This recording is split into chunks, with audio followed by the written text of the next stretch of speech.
Selama ini si Tifa dan kawan-kawannya berteriak di muka publik, "Wahai rakyat Indonesia, Bapak Jokowi ijazahnya palsu loh. Kami ini peneliti, menemukan fakta-fakta bahwa Pak Jokowi ijazahnya palsu." Kemudian muncul orang-orang yang mendukung dia. Oh, ternyata Jokowi ijazahnya palsu. Selama ini kita ditipu oleh Pak Jokowi. Kita ditipu bahwa kita punya presiden yang memiliki ijazah palsu. Kemudian para pembenci itu mengajak orang lain untuk meyakini bahwa Pak Jokowi ijazahnya palsu. Sehingga dunia medsos menjadi ramai yang postingan-postingannya sebagian besar tentang ijazah Pak Jokowi palsu. Muncullah kami para pembela Bapak Jokowi. Kami mengemukakan fakta-fakta, bukti-bukti bahwa Pak Jokowi ijazahnya asli.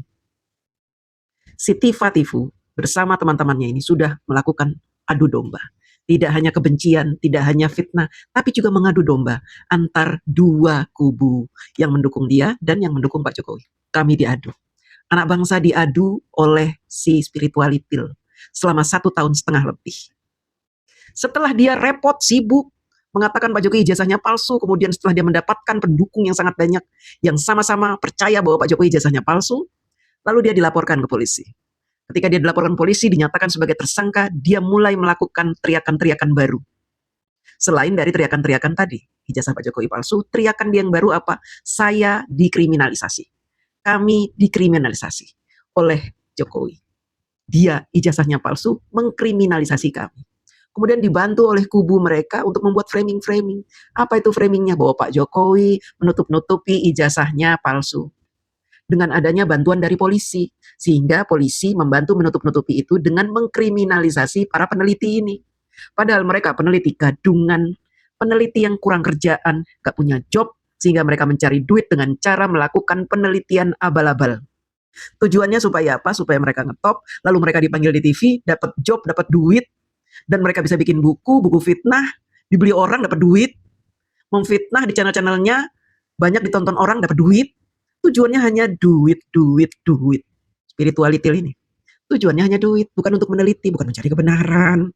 Tetapi tidak hanya kami yang ingin meluruskan, tapi juga teman kuliah Pak Jokowi, dosen-dosen Pak Jokowi, kemudian rektor UGM, membela Pak Jokowi, karena memang Pak Jokowi lulusan UGM, ijazahnya ada, asli, sah.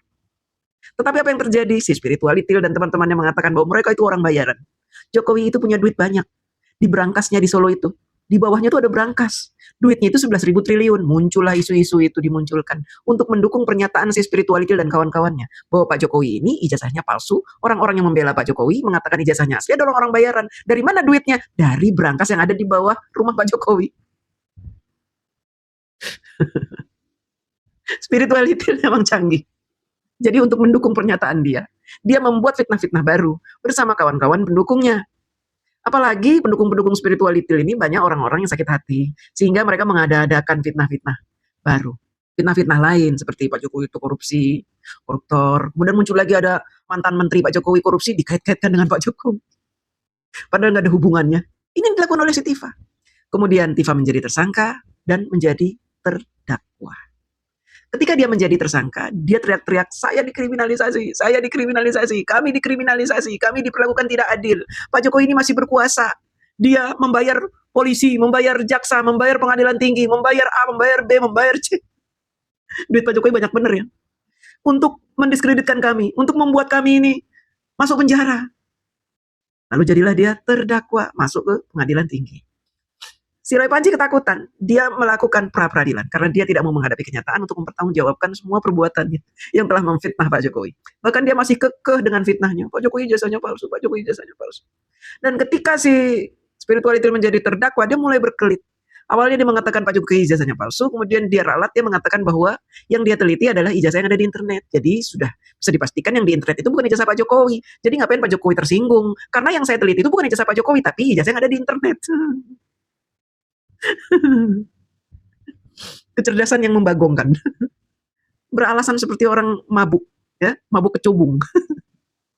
Spiritualitil ini dokter apa? Ini dokter gemblung. Ternyata dia goblok, ya, dokter yang sangat goblok. Karena jejak digital itu tidak bisa hilang begitu saja dari internet. Jadi jejak-jejak digital dia itu jelas ada di internet. Apa yang pernah dia nyatakan di muka publik, apa yang sekarang dia nyatakan. Kemudian dia berkata kepada pengacara-pengacara, bagaimana supaya saya bisa lepas dari jerat hukum ini? Karena saya nggak mau loh minta maaf sama Pak Jokowi. Ih, amit-amit gengsi saya minta maaf Pak Jokowi. Nggak mau saya. Dia gengsi. Oh, kalau begitu kita bikin putusan selah, eksepsi. Setelah modar bikin eksepsi, dicari-carilah kesalahan dari jaksa, kemudian ketemu ada pasal yang tidak berasal dari undang-undang yang berlaku. Sehingga eksepsinya diterima dan hakim langsung memutuskan membatalkan Tifa sebagai terdakwa. Ketika hakim mulai mengeluarkan kalimat status terdakwa Tifa dibatalkan karena ada kesalahan pencantuman pasal-pasal dari jaksa. Nah, dalam persidangan seperti ini, di mana eksepsi diterima, maka jaksa punya satu kesempatan lagi untuk memperbaiki dakwaannya dengan pasal-pasal yang dimaksud oleh hakim, pasal-pasal yang masih berlaku. Lalu dibuatlah kembali perbaikan dakwaan dan diterima oleh PN Jakarta Timur, sehingga sidang Siti Patipu Spirituality ini bisa dimulai kembali. Walaupun dimulainya dari awal lagi, dari pembacaan dakwaan. Si Tifa ketakutan, waduh kenapa sidangnya terjadi lagi nih, saya nggak mau didakwa, saya nggak mau, kan saya udah dibatalin sebagai terdakwa, kenapa tiba-tiba saya jadi terdakwa lagi, ini apa-apaan nih, saya sudah seneng-seneng, bebas dari dakwaan, kenapa saya jadi terdakwa lagi nih, coba dong pengacara gimana caranya, oh masih ada cara, kamu bisa menghindari itu dengan cara kamu membuat pra-peradilan.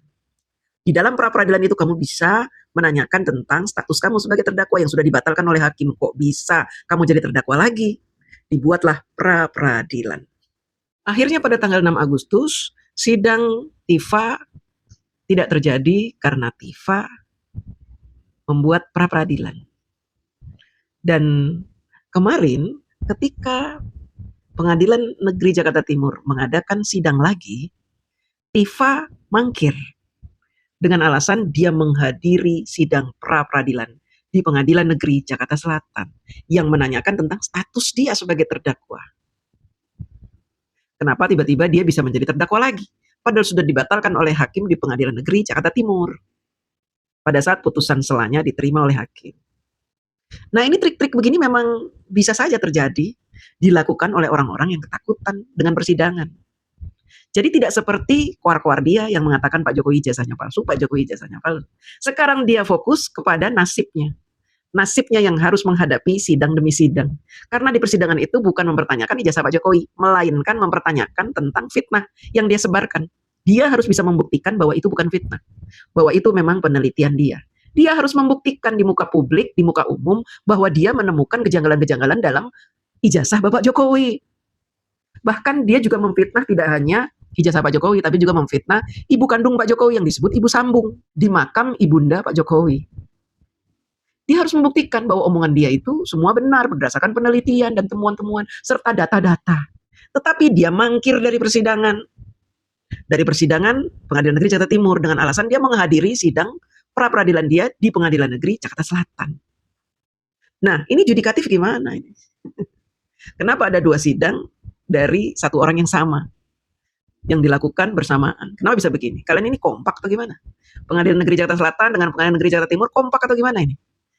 Membuat satu persidangan yang sama dengan orang yang sama. Jelas si Tifa akan memilih pra-peradilan daripada peradilan yang ada di Jakarta Timur. Karena pra-peradilan yang ada di Jakarta Selatan, dia sedang membela dirinya. Kalau di Jakarta Timur, dia yang harus bertanggung jawab terhadap fitnah-fitnah dia kan. Ya dia pilih yang membela dirinya dong. Ini masalahnya judikatif ini. Kenapa bisa seperti itu? Kalian tuh dikerjai oleh seorang spiritualitil mau aja.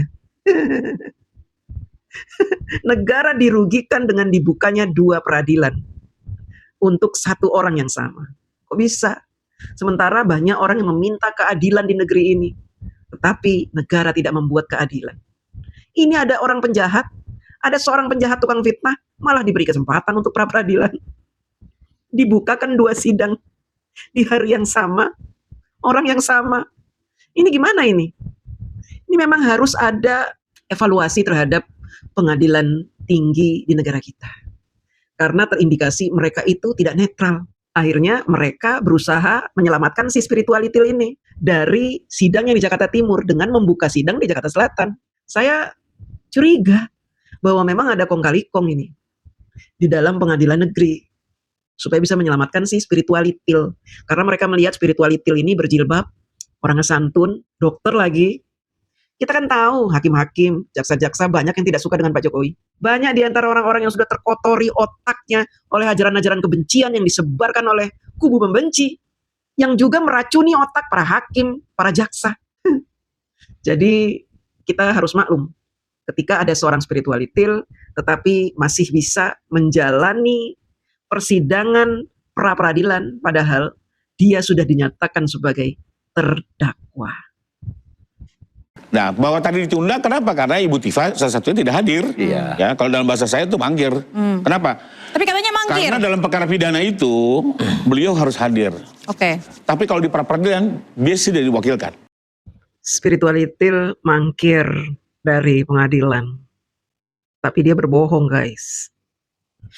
Kenapa dia bohong? Karena dia ketakutan.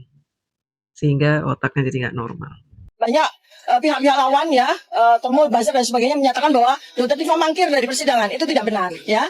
1 Agustus 2026. Tidak benar bahwa saya tidak hadir ya, tidak benar bahwa saya tidak hadir.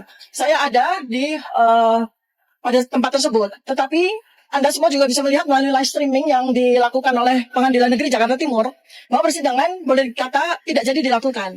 Ya, karena pastilah hakim dari Pengadilan Negeri Jakarta Timur tahu bahwa kami sedang menjalankan sidang pra-peradilan di PN Jakarta Selatan. Dia ngaku katanya ada di situ. Tapi sidangnya katanya dibatalkan karena tahu dia katanya mau menjalani sidang pra-peradilan Jakarta Selatan. Padahal sidangnya yang terjadi seperti ini, guys. Bahkan diliput oleh media-media mainstream ya. Dr. Tifa absen dalam sidang dakwaan di PN Jakarta Timur pada Kamis 13 Agustus 2026. Karena ketidakhadiran itu, Jaksa Penuntut Umum meminta Majelis Hakim mewajibkan Dr. Tifa lapor kembali ke Kejaksaan. Namun permintaan itu langsung ditentang kuasa hukum Dr. Tifa, Abdullah Al-Katiri, yang menilai status wajib lapor identik dengan status tersangka. Hakim Ketua Christina Endarwati akhirnya menolak permintaan jaksa dan menegaskan belum menetapkan wajib lapor bagi terdakwa. Majelis Hakim memutuskan menunda sidang hingga 27 Agustus untuk memberi waktu jaksa memanggil ulang Dr. Tifa. Jadi bukan dibatalkan tapi sidang ditunda karena si spiritualitil tidak ada. Dia kan ngakunya ada di situ. Tetapi sidangnya dibatalkan gitu.